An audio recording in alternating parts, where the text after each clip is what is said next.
Welcome to the Eye on Annapolis Local Business Spotlight. There are thousands of locally owned businesses in the area, some small and some large. Some you may know and others you don't. But one thing they all have in common is a great story, and we want to share it with you. Join us every Saturday as we talk to the founders, the owners, and the managers of local businesses you have come to know and love, and those you will come to know and love. Now here's your host, John Frenay, with this week's Local Business Spotlight.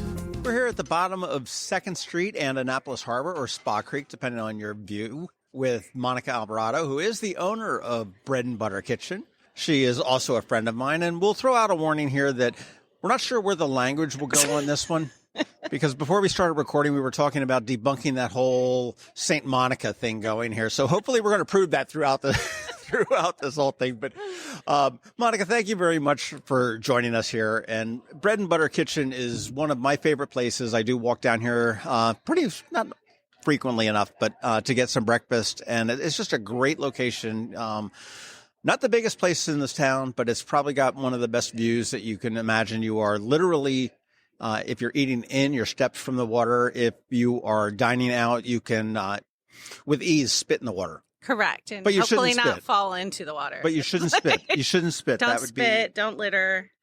That would be nothing very good came out about that. No. But I tell you, the one thing that I think that Bread and Butter Kitchen stands for, and I mean, there was one review I saw that really sort of stood out to me, and I just want to read it to you. It said, "Looked like a promising lunch spot on the water. We quickly left after being asked to put our masks on. It was a good call, though, because there were Black Lives Matter terrorist flags and posters throughout the restaurant, as well as pride flags all over. Definitely not a business we're looking to support." Now, this is the first time I've ever had a sit-down interview with a terrorist organization, so... Yeah, I know. I'm so glad that those reviews are out there. Oh. I really enjoy those reviews. I also enjoy the people that are now self-identifying as people I don't want to know, right? Like, I am so out of patience at this point in the pandemic and in all the things with just the divisiveness and the ridiculousness of it, right? So that woman in particular put that post up. They've taken it down now because it was against community standards, and that's Yelp. Yelp will take those reviews down. I got one on Google today, similar kind of thing, but they won't take it down, right? So, this is a woman who walked into my restaurant with 4 tiny kids who were clearly hungry. It's boat show season, so there are lines out of the Boatyard, Davis's, sure, everywhere, and just walked right out because we asked her to put a mask on. Now, that's fine. Again, I appreciate people that self-identify and don't have temper tantrums, although we do have a Ring camera, which if you'd like to watch some of those videos after this, yeah, those are entertaining. But it's disappointing, but it's better for me if they leave. I'm happy to take the 1-star review.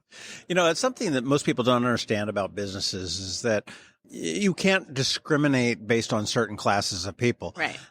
However, every business owner has the right to do business with whomever they want. Correct. Yeah. And, life's too short to deal with assholes. Yeah. And you know what? We decided to put our masks on. So we took them off like everybody else did in June. And I could not wait to take it off. It was like ripping my bra off at the end of the day. Like, you're just done, right? We're just done with it. I get it.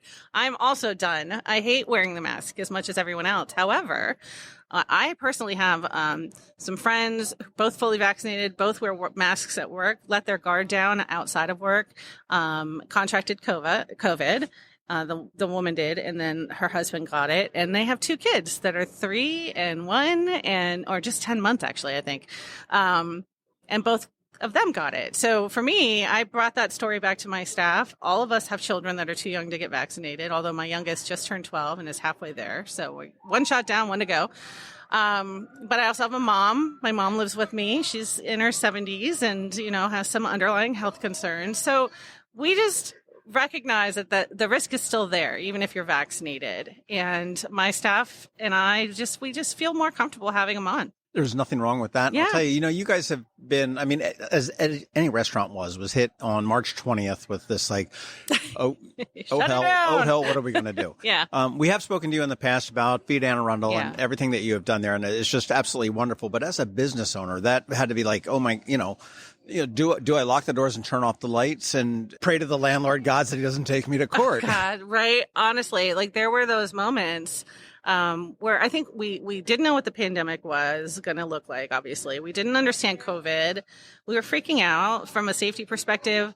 I remember waking up every morning wondering if I was doing the right thing by staying open, right? We shifted immediately to takeout only, and we were set up like that. So we were good in that sense that we already had an online ordering system. We already had carry out items. A lot of restaurants had to struggle to like get all the paper and do carry out and shift their model completely. Like I remember talking to Alex at Vin 909 and he's like, like we have to do reservations. We have to do like all of these things. So, but here, that was for me, there were tears. There were certainly lots of discussions with my team about what we were doing and if we were doing the right thing. And we all agreed to just continue working and figure it out as we went along. I immediately I remember emailing my landlords. I have the most wonderful landlords, Clarence Blackwell and Mary Hoffman, and said, okay, can we talk rent? Because I'm not sure. They're like, don't worry, right? We're getting emails from all of our tenants. We'll figure it out. So it was shortly after that Feed Anne Arundel popped up into the world and able to get some funds trickling in. And yeah, it just gave me hope. And I think, customers during that time, I can't say enough about our local community, right? So the majority of people are just so supportive of the small businesses here, right? We're a part of the community. We might be in like a business building here, an office building, but we're a block away from Eastport neighborhood, right? So we are the location where people come on weekends. They walk their dogs past here. They ride their bikes past here. They come read the paper in the morning as they get their coffee. The other week I came by here and it was too crowded and I left. I get it. Which is like, unfortunately, we were just talking about that earlier about how much we've grown, but which is a good thing. No, I do want to say great. That, you do have the no mask sign on the door. Yeah. And that is a great policy, I think. And it's a very small price to pay for the peace of mind that comes with it. Yeah.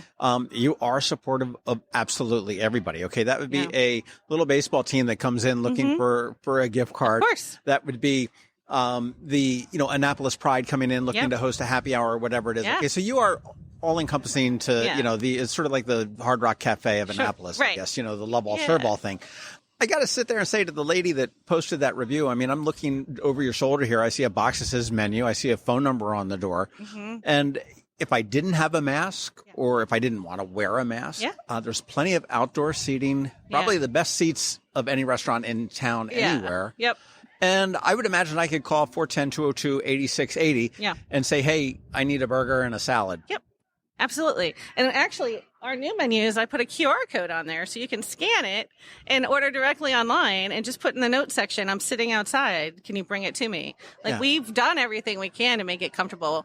But obviously with that woman, it wasn't about the masks. It was about my Black Lives Matter sign. It was about the pride flags. It was about clearly our views on the world are completely different. You push the right or the wrong buttons depending on how you're looking at it. Right or left. Where are you? Where are you going to fall? What is the term that you have for these folks that come in that have the aversion to masks? Maskholes. Maskholes? Somebody overheard me. I got in an altercation actually with a customer. Gosh, a few months ago. Monica is a welterweight, by the way. Okay. Yeah, right. No, it's a situation because I am dubbed Saint Monica, but I will fight. I'll fight you.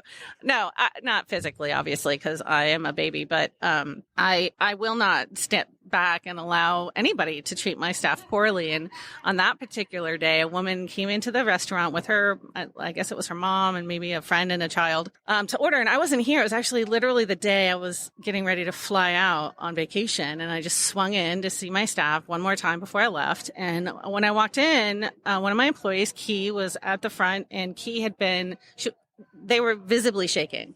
I asked what happened, and Key explained to me that there was a person that had just come in to place an order and refused to put a mask on, and then also made some really derogatory comments about Key's rainbow mask. So Key wears a rainbow mask every day. We now have a box of disposable ones for them to put on as needed. So anyways, I was like, wait, what? And hands were shaking, visibly upset. And I said, why are we serving them? So I went outside to ask, hey, I understand you were just in my restaurant, refused to wear a mask, and were also rude about the mask that my employee was wearing because it was a rainbow flag. And this woman was like, I don't agree with your mask policy, and that mask your employee was wearing was offensive, and they were very rude to me. I was like, rude to you? What? So I kind of sat there for a second. I was taken aback for the moment, and I had a bunch of people eating lunch outside watching this happen. And I looked at this person and I said, listen, you're not going to eat here. We're going to go ahead and pack your food up to go. I don't want you here. Good for you. Right. Okay. So, right. It should have ended there. But as I was walking away to go in and let my team know to pack the food up, the woman started saying some not nice things to me. And so I turned back around. I was like, okay.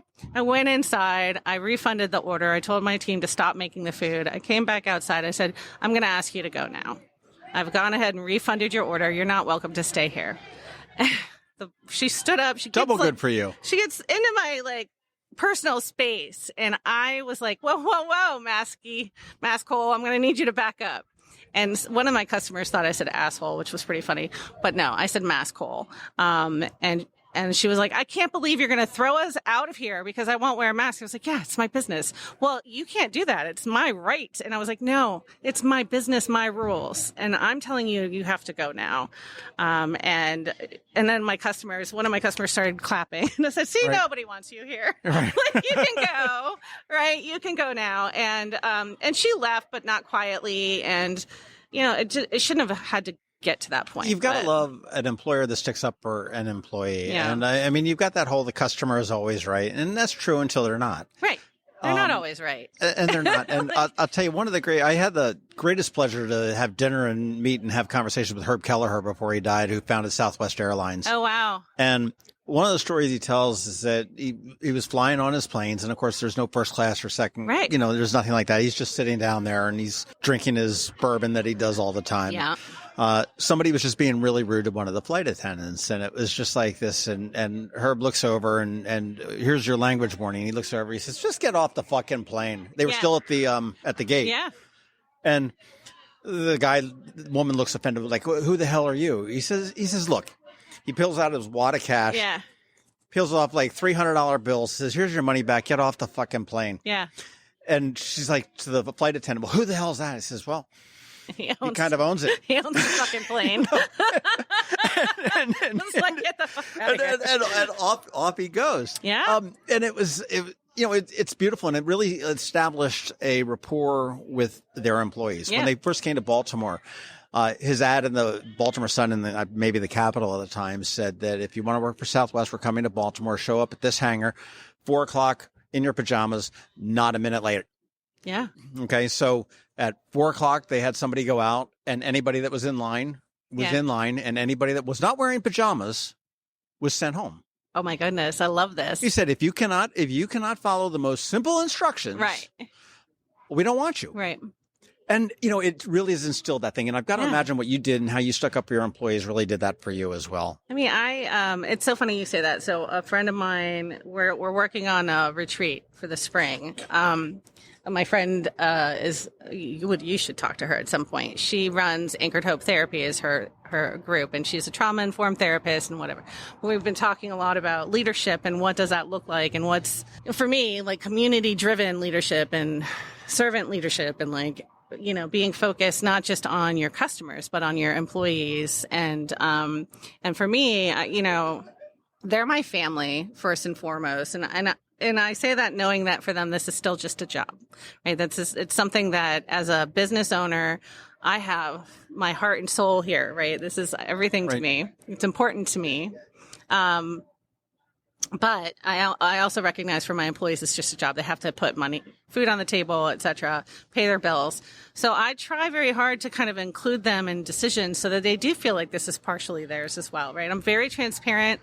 Even my busboys know how much money we've made so far this year, right? Like we have these conversations because I think it's important for them to understand when I say please don't give somebody who's dining in to carry out utensils. First of all, because nobody wants to eat with plastic utensils if they don't have to. But second of all, because it costs money, right? So we're like, right. So it's something as simple as just helping them understand how the business works. To, a number of our menu items are from my employees. They're inspired by them. So I really want them to feel some sense of ownership here. And even like the first year that I opened, day one, I knew, like, I left the corporate world personally so that I could have better work-life balance. I needed to not be a crazy person anymore.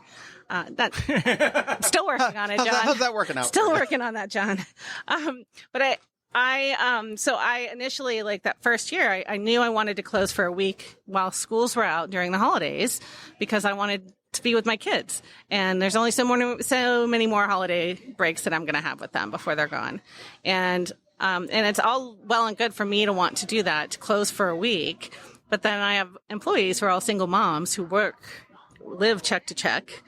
Even no matter what, they're living check to check.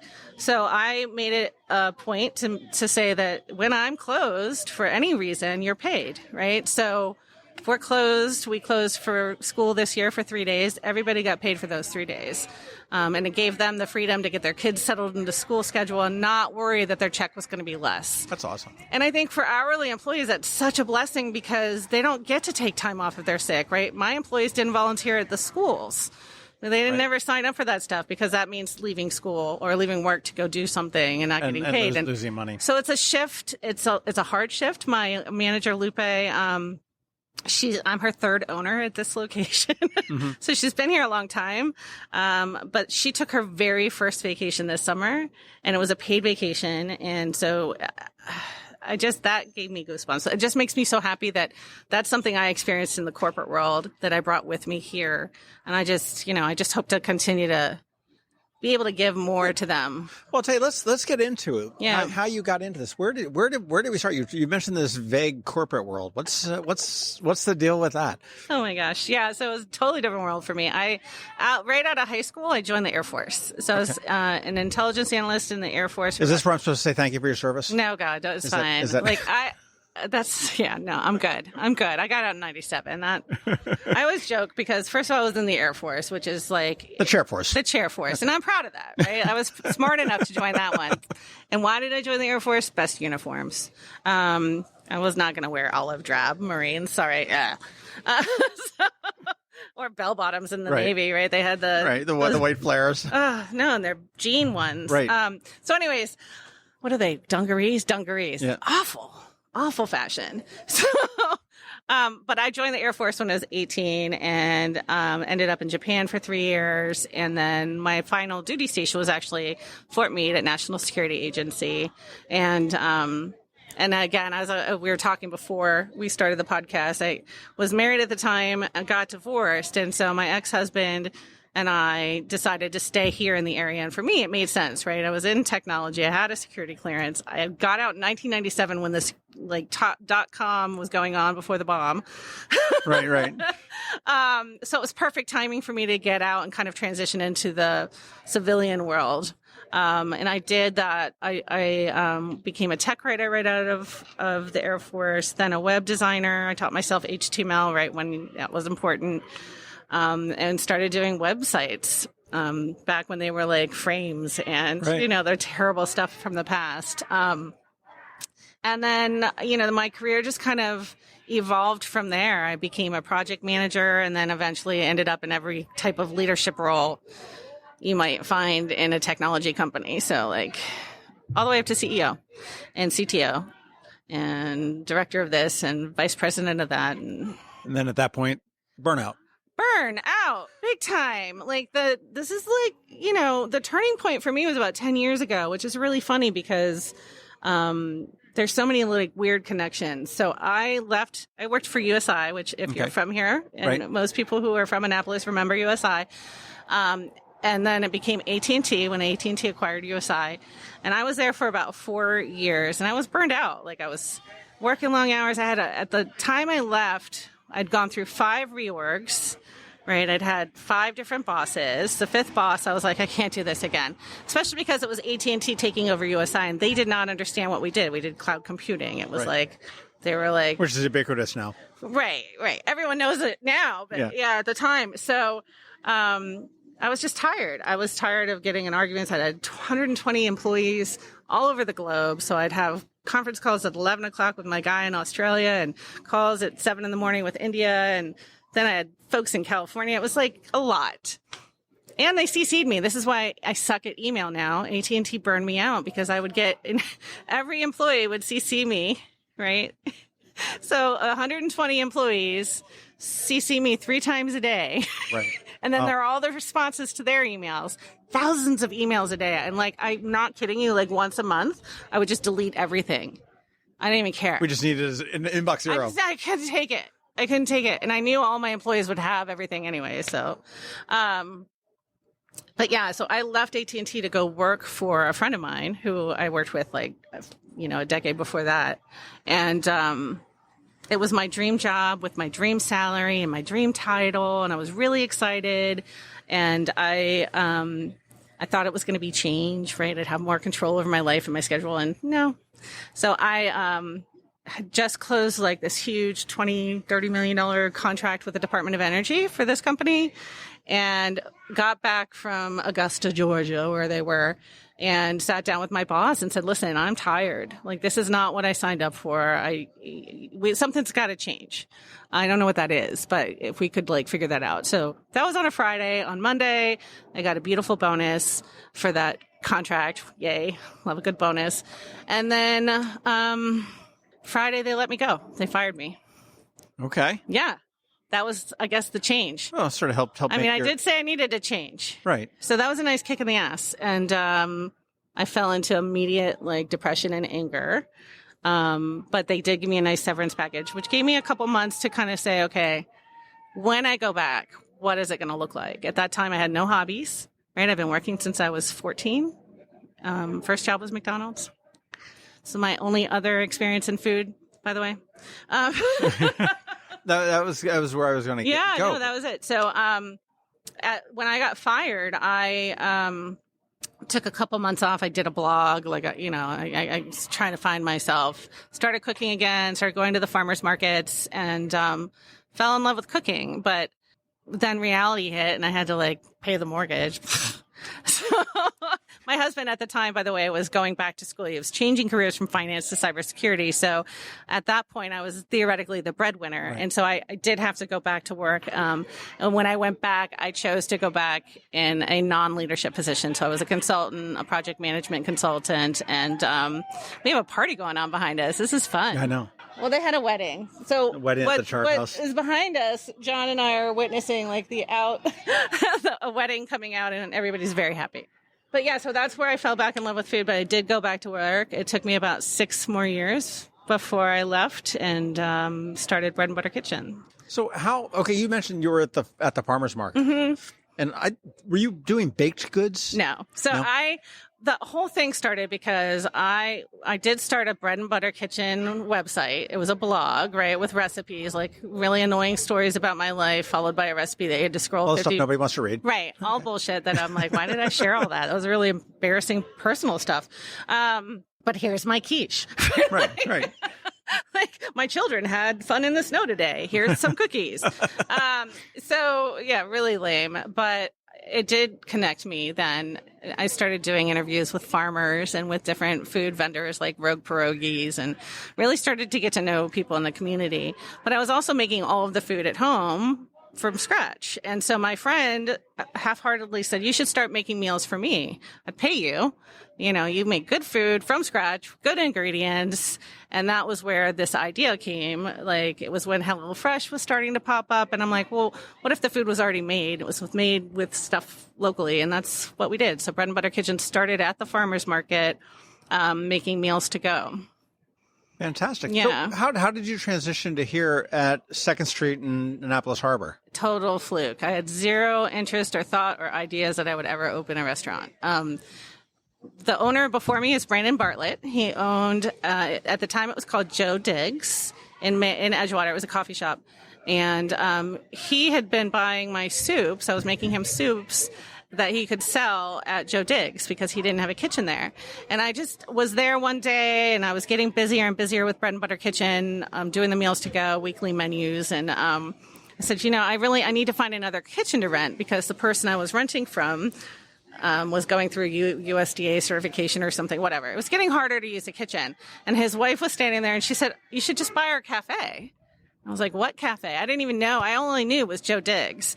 So they told me about this. They gave me the address. I came here that day, walked in, and it wasn't pretty, right? It was not I don't know if you remember, it was like 3 different shades of blue. There were rock and roll posters on the walls that were theoretically. Well, Brandon's music is right. pressing strings, so I mean. But it was like, it hadn't really been updated, and it was empty. Like there was no one here except Lupe and Ale.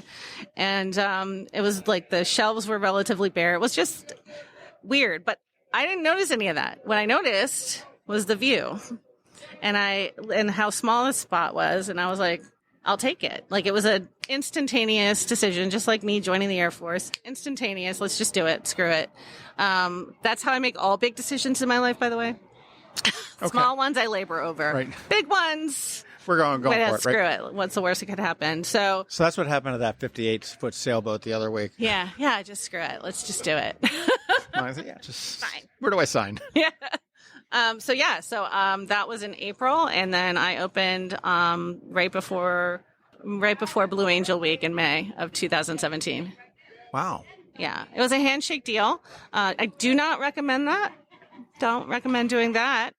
We did the contract later, and it was a little bit of a nightmare, but we got through it, and it's the best thing I've ever done, honestly, other than joining the Air Force. Like, let's talk about your menu and what you offer. Okay, you are open from early in the morning, 7:30 to 3 in the afternoon. Yep. You do occasional dinners and occasional events and everything else. But let's talk about your menu. I mean, how would you describe what you guys have, other than not having Diet Coke? I know. Diet Coke is the bane of my existence. We're out of Diet Coke, everyone. I'm very sorry.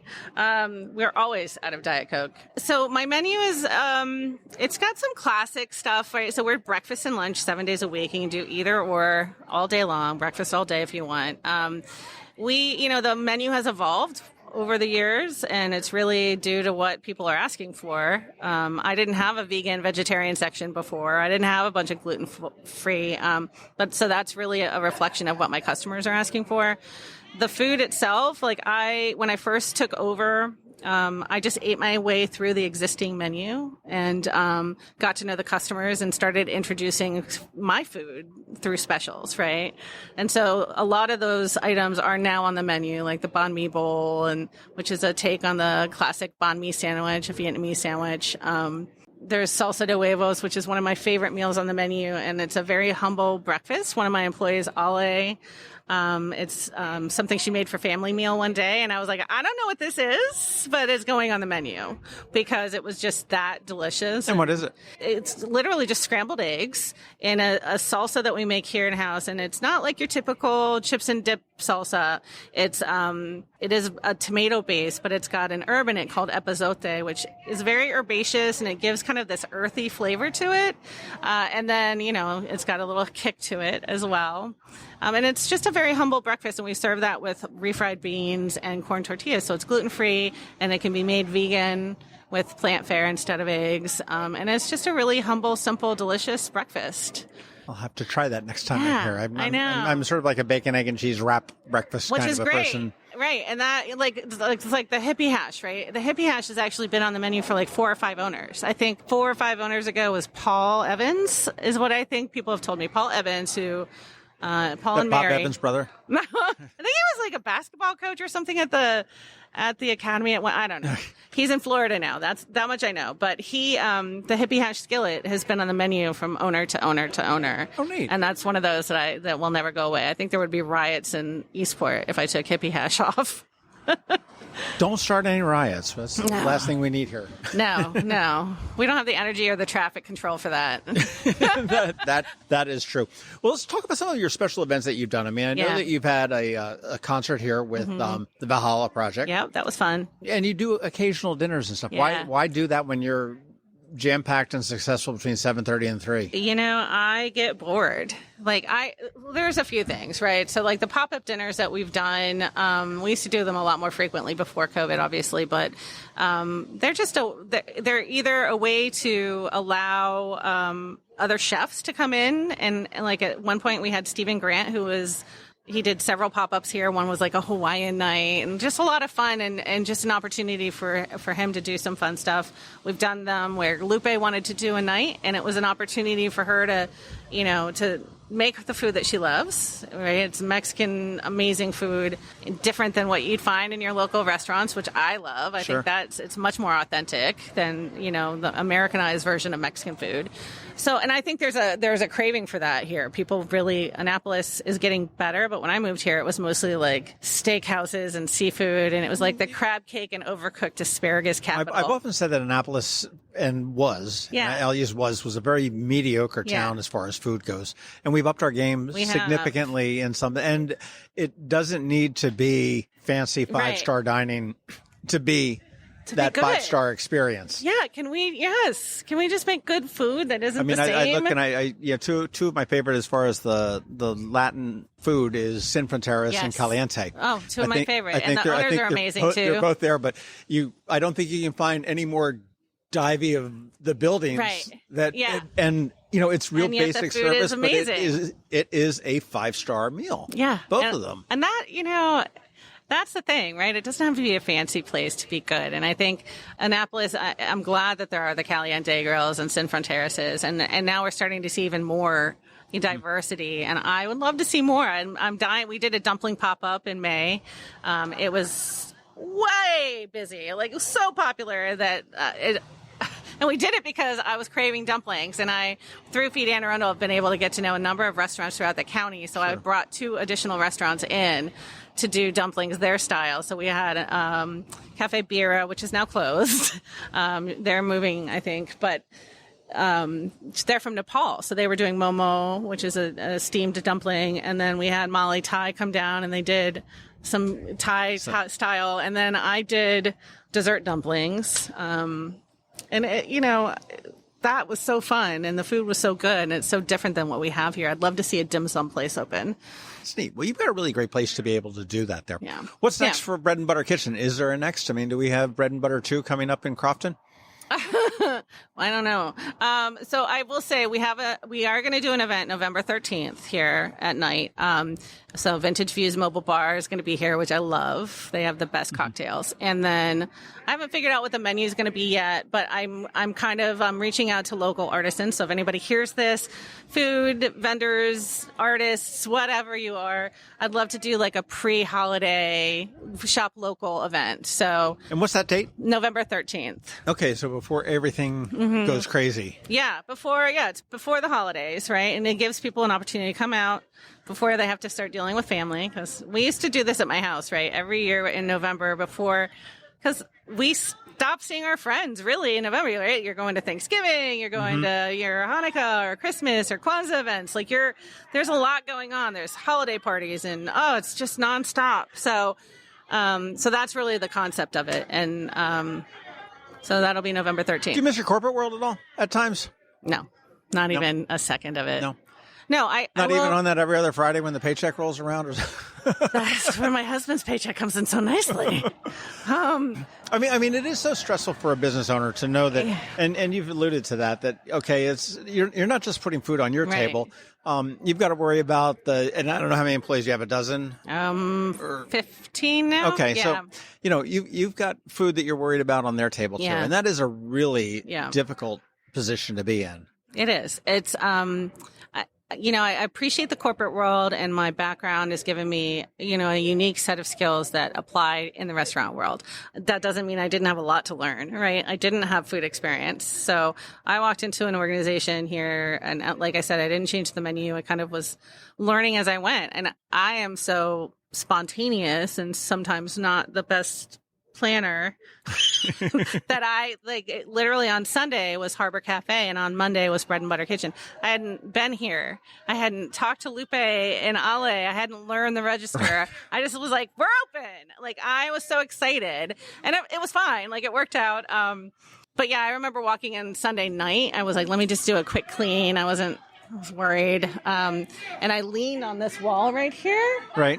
On the inside. I leaned on it and it moved. And I could see the sidewalk out here. And I was like, what did I do? I was like, what the fuck did I just do? Like, I was so freaked out. It was like Mother's Day weekend. It was Mother's Day. And I was like, fuck. And I had like this moment of sheer terror. And then it was too late. Like that. It was it. I was in. It was over and it was done. I was in. Do you think your ignorance coming into the restaurant business helped you? Always. Yeah. I mean, I've often said that Yeah. the dumb little kids in kindergarten or Yeah. some of the smart, because they always ask why. Yeah. To the point where it's irritating. And it's, Yeah. because it's very simple to own a restaurant and say, well, we do it this way because we always do it this way. Right. Because this is how it's done. Right. Without asking why. And none of the improvements and none, you can't evolve. 100%. And, it's interesting because all of my employees, thankfully, I listen to them, right? Like, I think that's a big part of it. So I have a new employee who just started. She's had years of experience all over the place. And she's come in here, we're now up in 4.5 years. She's been here a couple months and she's like, why are you doing it this way? Why are you doing it that way? Have you considered doing it this way? All great ideas and improvements. So it is constantly evolving. And I think, like, for me, I understood the background. I know how to negotiate a contract. I know how to do HR. Like I've managed people. Right. I've had all of that experience, but there's not quite any corporate learning that can explain the importance of knowing how much a piece of bacon costs. 17 cents, by the way, a slice of bacon. It's probably more now, but So obviously you didn't spend your corporate time at McDonald's. No, I did not. They just add a penny to the cost of fries and boom.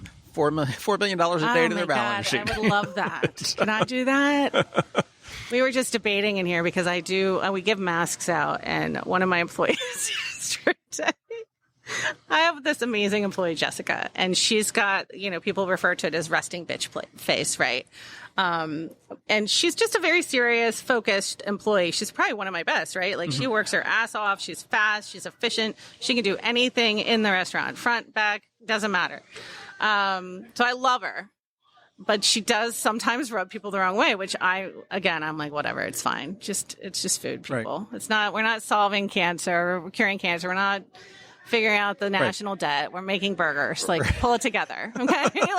And I think that perspective helps here. That's how I used to be in the computer world. One of my employees I was just talking to, he's like, you were the one that taught me perspective, right? Because people would be freaking out and your answer was always, we're just building a server, right? Like, it's calm down. Like, nothing, the earth is not going to stop rotating if we're a day late, right?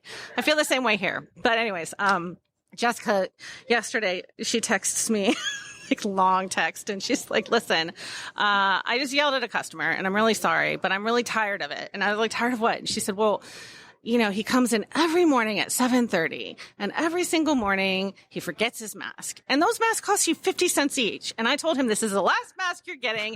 You know better.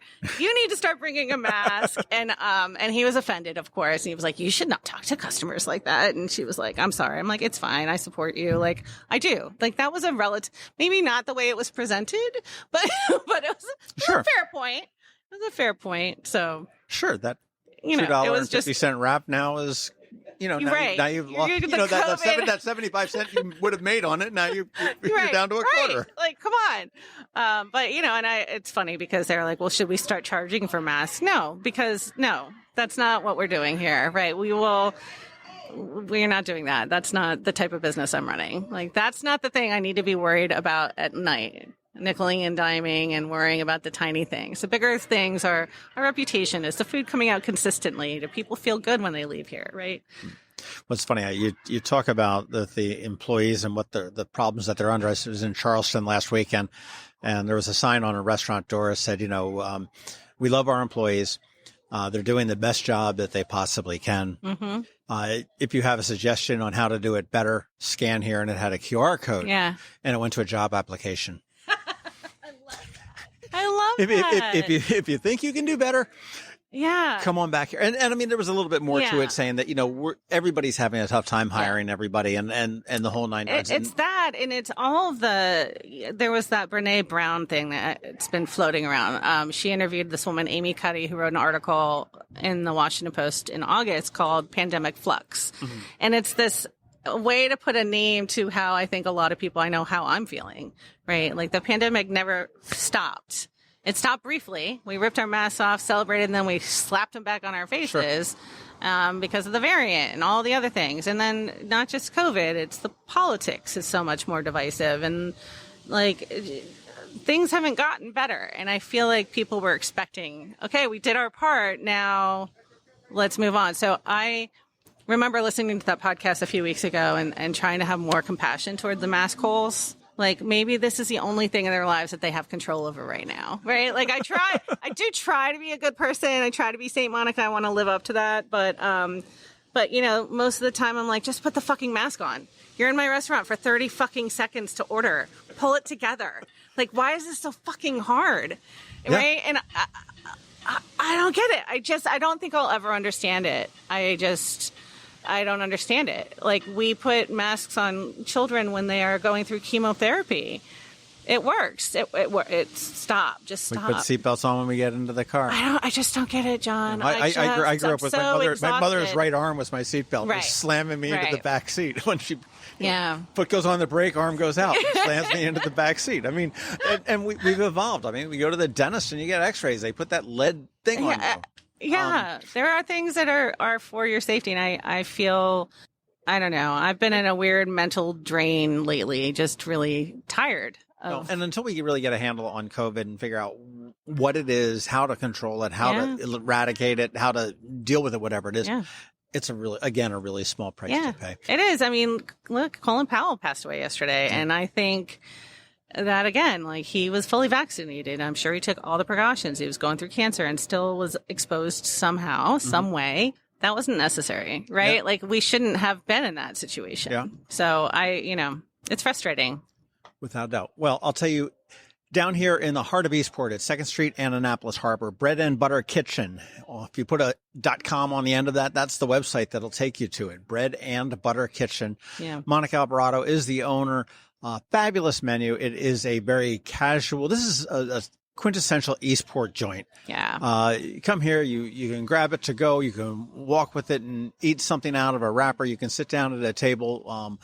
Surprisingly varied, cool, eclectic dishes too. Yep. I mean, it's not something that you would, it's not just like the burger joint at the beachside, stand or something like that. 7:30 to 3 daily. Yeah. And look for the special events, but definitely get down here. Make sure you check it out. Don't come here if you're looking for Diet Coke. It's just stop and bring your own Diet Coke. Listen, what happens, what you have in your tumbler is none of my business. I can't serve you alcohol. So, You gotta I'm work just on kidding. That. Sorry, liquor board. I was a joke. You got to work on that. You know what? I am grandfathered in as a maritime caterer. So I'm in that weird zoning situation. In the county, you have to be either a deli or a restaurant to be able to get a liquor license. And from what I understand, even though there's maritime zone changes being proposed right now, it still wouldn't impact me. Okay. So that's why I always joke around. I'm like, if you bring a tumbler, just bring one for me. Can you bring your own here? I mean, no. I mean, technically, no. Okay. Do people? I would imagine. Like, I certainly come in. Like, our tables are out here 24/7, right? So you can certainly come down here and eat. And so, but no, I mean, I guess the rule in Maryland is even BYO is you still have to have a liquor license because you have to be able to cut people off and all that jazz. And maybe a dumb question, or maybe not. Mm-hmm. You don't have any dockage, do you?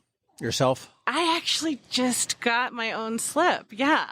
So just October 1st, I signed a contract with we are right on the water, and this summer is by far the busiest summer we've ever had, and we did find that a lot of people were coming by boat and maybe hot slipping a little bit, which for the non-boaters means that you're grabbing somebody else's assigned slip, which is rude. It's only rude. It's only rude if they come back. If they come back, right. So it became somewhat of a challenge here. So I do now have a slip. It's B33. It's a 45-foot slip. It's very easy to get in and out of. It's open for my customers to use while they're dining. Obviously, don't come and leave it overnight or anything crazy. Cool.